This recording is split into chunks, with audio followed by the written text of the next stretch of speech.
potholes, the modern car driver's worst enemy. How many times have you hit a pothole just a little too hard? Eyes darting to the dashboard, hoping and praying that you don't see that flat tire light click on.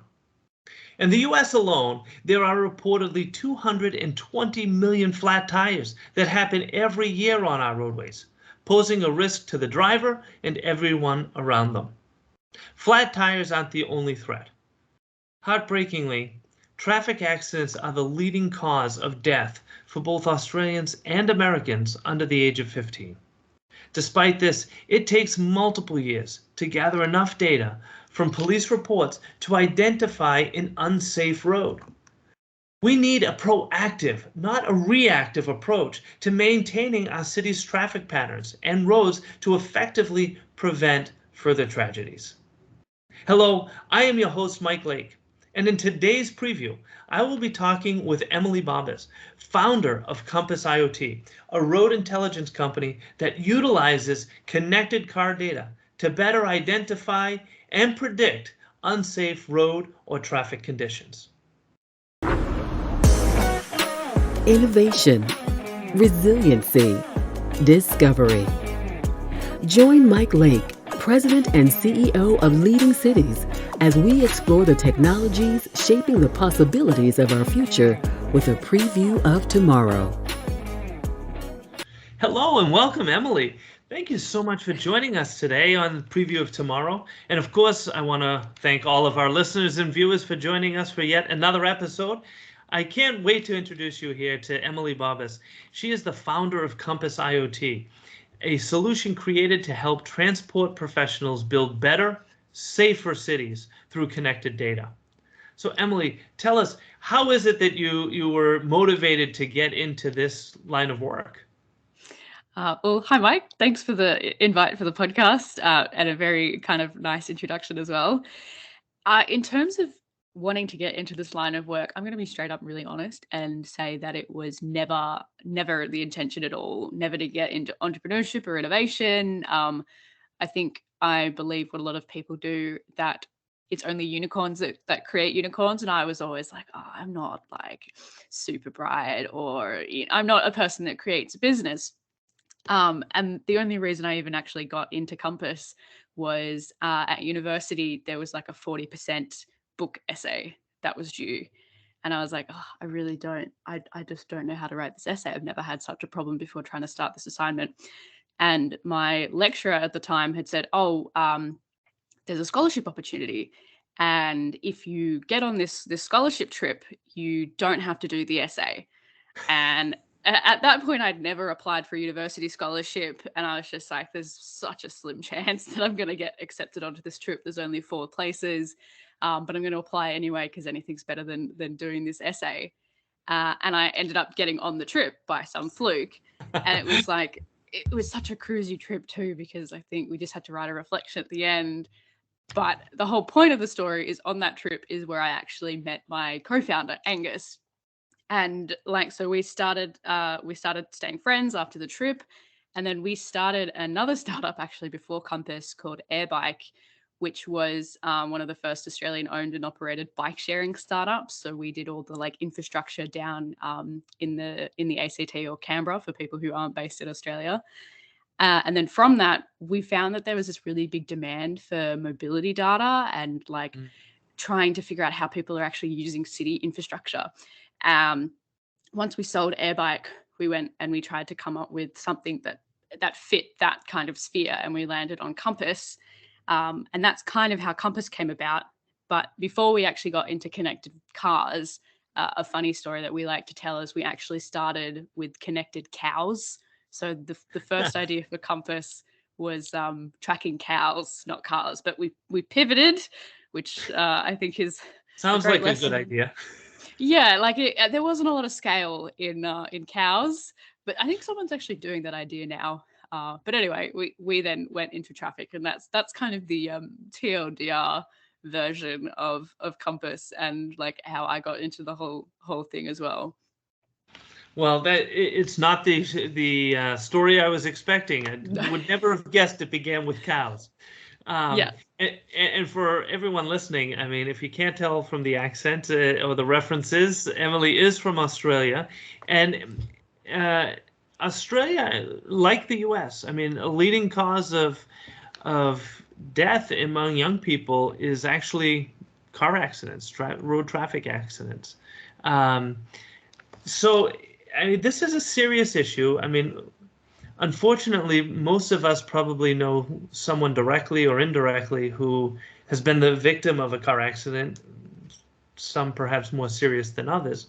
Um, but this is prevalent. I mean, particularly in any developed world where cars are plenty, there's a real threat. And it's something, frankly, we take for granted, I think, most of us. I mean, we get into our cars and drive them, we cross streets, we have this perhaps false sense of security at all times.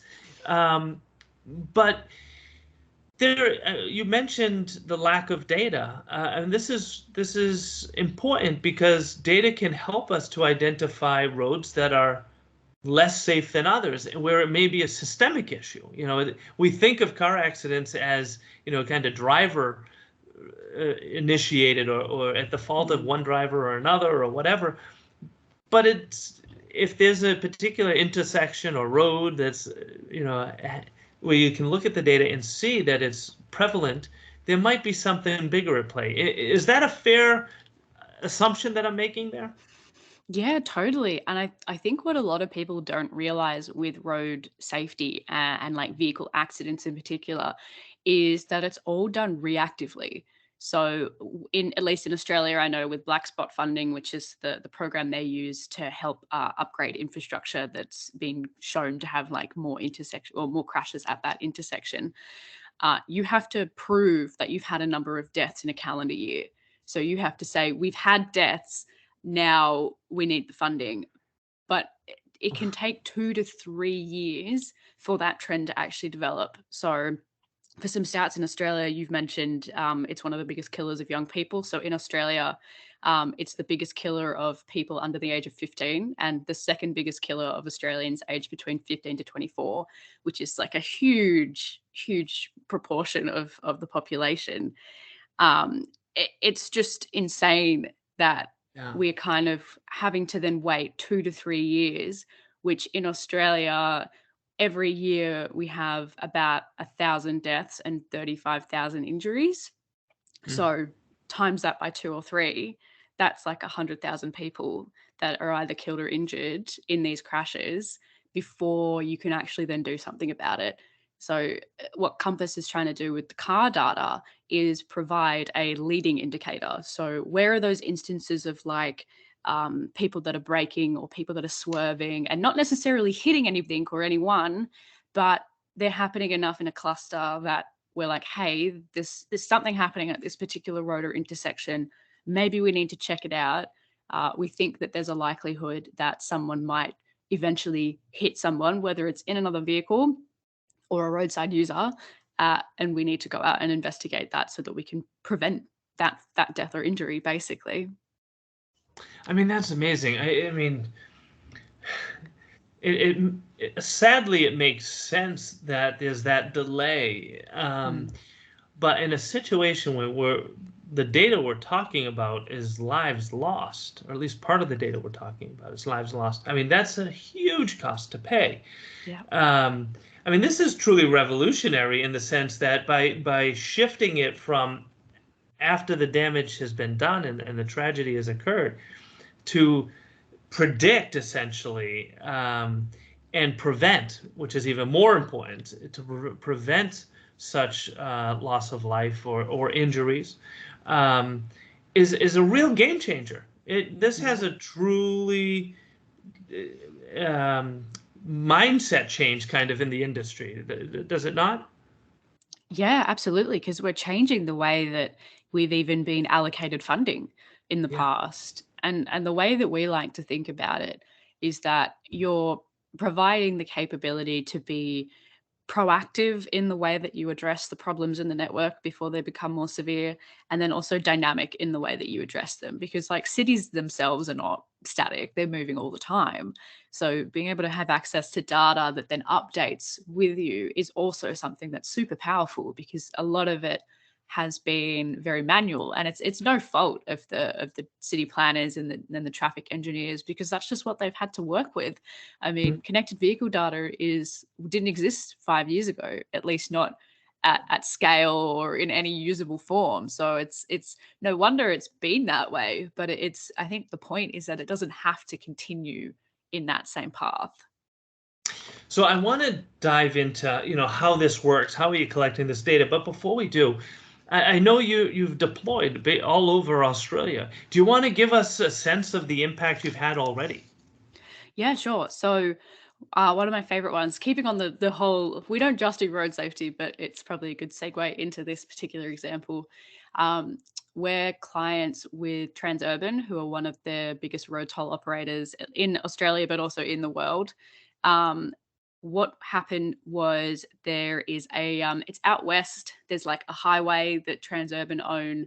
And what they wanted to do is they wanted to halve the number of crashes on a particular section of the intersection. So they were using Compass data, and they ended up being able to halve, as they wanted to, halve the number of crashes on one of the busiest roads in Sydney. For people who don't know Australia, Sydney is the one with the Opera House and the Harbour Bridge. It's one of the biggest cities in the country. So that was a huge just goal for them to be able to do that.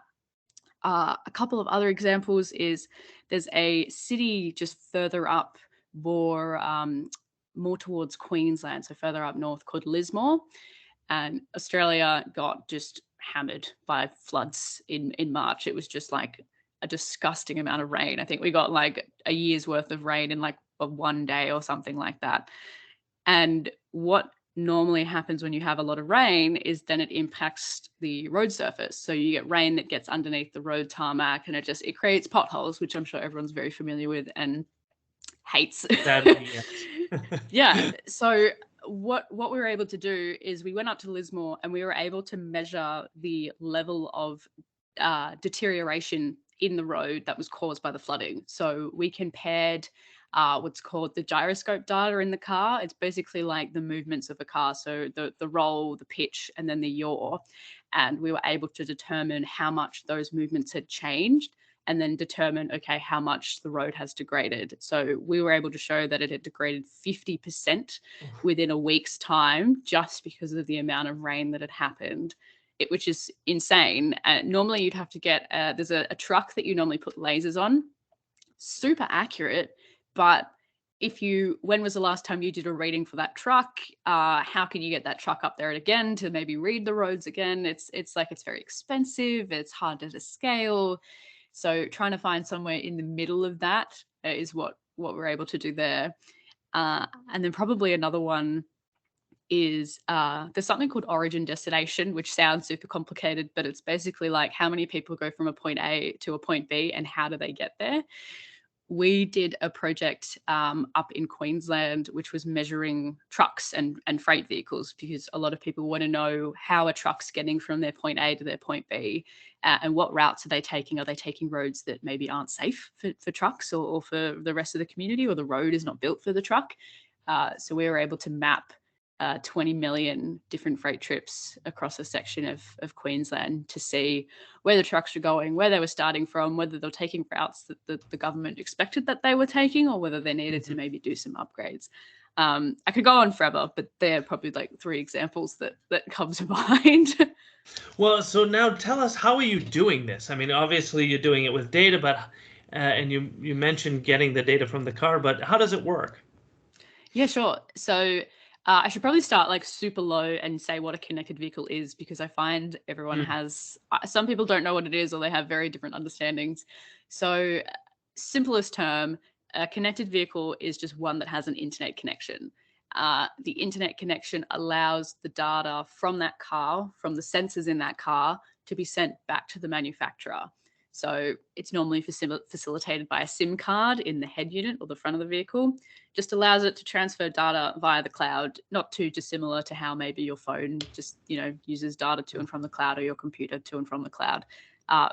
Cars or connected cars are basically like mobile phones on wheels at this point, particularly like Teslas and stuff. It's more a computer than an actual car. And so we enter into contracts with those manufacturers. They're also called OEMs, if someone is really super nerdy about it, which is just original equipment manufacturer. We enter into contract with those manufacturers, and we ingest all of that data, put it through some algorithms, put it through our like Google Cloud software, and then we spit out kind of more usable insights on top of a map. So it's almost like if you put car data on top of a map, and we're able to just like look for things and search for different roads and select different things. Got it. So, I mean, clearly, connected vehicles are growing in popularity and manufacturing. It's the wave of the future, let's say. Data is going to increase. Your ability to analyze it and have more data points to better predict will all improve. So let's look 10, 25, 50 years from now and assume that every vehicle is using this system and uploading its data. And what's the impact? What do you see Compass IoT achieving in the next 50 years? Oh, I think there's probably two things. One of the goals that we have as like a North Star is that whenever anyone thought about road intelligence or intelligent transport systems, that they thought Compass, that the brand was synonymous. And then the second thing that I would kind of like to see is that everyone has their own version of like a Vision Zero target for road safety. I'd like it instead to be Vision Zero, that it would be like, instead of a vision, it would be reality, that we wouldn't have to have a Vision Zero because there's no longer any accidents, or the accidents that are there, there's so few of them that it's basically statistically just negligible. That would be my goal. Have no more car accidents and really nice kind of data sets to support that. And it's easy to get these lost in the numbers itself, but in the end, you're talking about lives. I mean, this is over 50 plus years. You're talking potentially millions of lives that have been saved. I mean, that's an amazing accomplishment. And you're already saving lives, so you're already on the way. And I want to thank you for that. And I want to thank you for joining us today on Preview of Tomorrow. It's been a real pleasure to have you. For all of our listeners and viewers that want to learn more, what's the best way for them to do so? Yeah, sure. So I'm happy if people want to reach out to me on LinkedIn. That's always, I post a lot of content about connected vehicles and roads and things like that. But the other alternative, if you want to learn more about Compass IoT, is to visit our website, which is compassiot.com.au. Perfect. Well, Emily, thank you so much, as I said, for not just the work you're doing, but for being here on this episode of Preview of Tomorrow. Yeah, thanks for having me. It's a bit early, but we got there. And thank you for tuning in to this episode of Preview of Tomorrow. Listeners like you are essential to advancing our efforts to drive resiliency and sustainability for all. I ask that you give us a rating on Apple Podcasts or whichever streaming platform you prefer. Your feedback helps us to grow and share these brief previews of what life in the future can be. In addition to thanking our guest today, I want to thank Peter Roy and Demetria Bridges for making this podcast possible. If you enjoyed this episode, please subscribe and encourage others to also join us each week in previewing the possibilities of tomorrow. Preview of Tomorrow is brought to you by Leading Cities, a global nonprofit driving resilience and sustainability for all by unleashing the potential of the world's cities. Join them at leadingcities.org.